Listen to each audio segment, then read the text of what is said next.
Hello दोस्तों, मैं नसीम अख्तर और आप देख रहे हैं मेरा यूट्यूब चैनल नसीम के साथ। दोस्तों, 13 जून 2025 की रात इजराइल ने अचानक ईरान पर ताबड़तोड़ हमले किए, जिसमें 200 फाइटर जेट से 100 से अधिक लक्ष्यों को निशाना बनाया गया। इसके बाद से लगातार दोनों तरफ से मिसाइल दागे जा रहे हैं, गोलीबारी हो रही है और दोनों तरफ तबाहियों का सिलसिला जारी है। इजराइल टेक्नोलॉजी में, इंटेलिजेंस में, आधुनिक हथियारों में विश्व की एक सुपर शक्ति है। इसके साथ साथ इजराइल को अमेरिका का भी सहयोग प्राप्त है, इसलिए उसके हमले अधिक प्रभावशाली और घातक होते हैं। उसने ईरान के सभी टॉप लीडर्स के साथ साथ सभी बड़े वैज्ञानिकों की हत्या कर दी है। उसका इंटेलिजेंस इनपुट इतना सटीक होता है कि एक एक टारगेट को चिन्हित करके मारा जा रहा है। इजराइल ने दावा यहां तक कर दिया है तो उसने ईरान के एयर स्पेस पर कब्जा कर लिया है।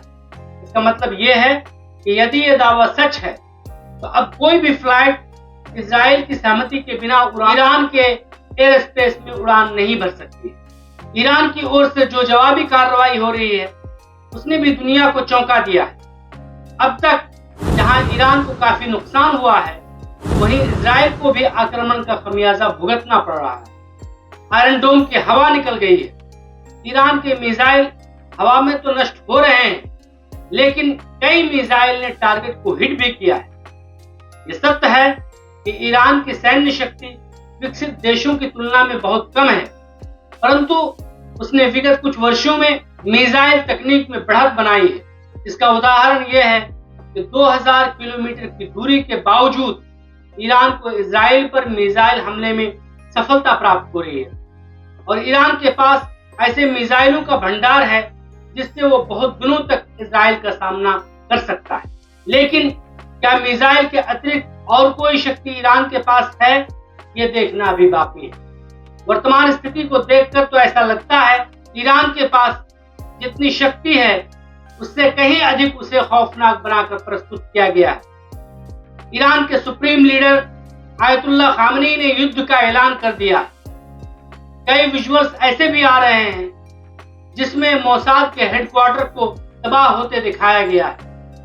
इजराइल का कहना है कि ईरान का परमाणु शक्ति बनना उसके अस्तित्व के लिए खतरनाक है और ईरान परमाणु शक्ति बनने के बहुत निकट है, इसलिए ईरान का कार्यक्रम नष्ट करना इजराइल के लिए जरूरी था।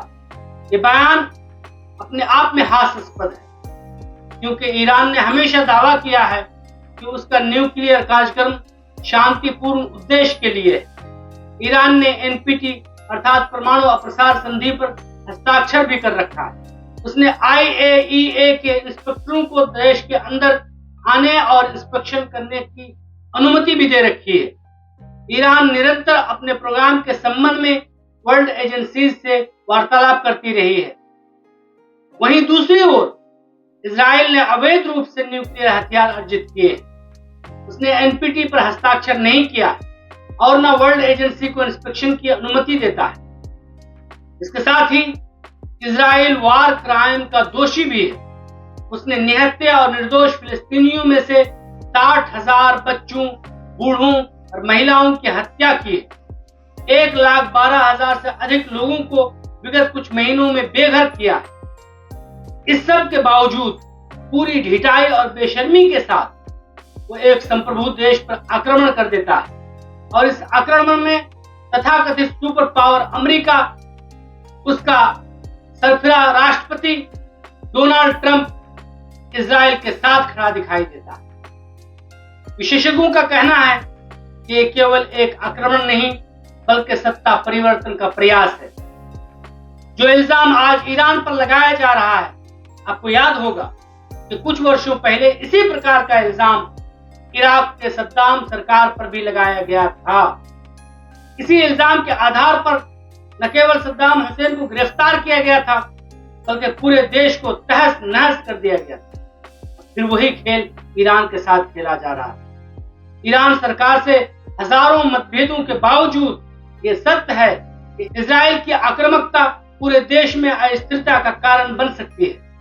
यह भी सत्य है कि इजराइल की विस्तारवाद नीति तमाम खलीजी देशों के लिए खतरनाक संकेत है, विशेष रूप से जिस प्रकार इजराइल ने एक संप्रभु देश पर हमला किया है, उसने न केवल अंतर्राष्ट्रीय कानूनों का उल्लंघन किया है, बल्कि पड़ोसी देशों के मन में भय पैदा कर दिया है।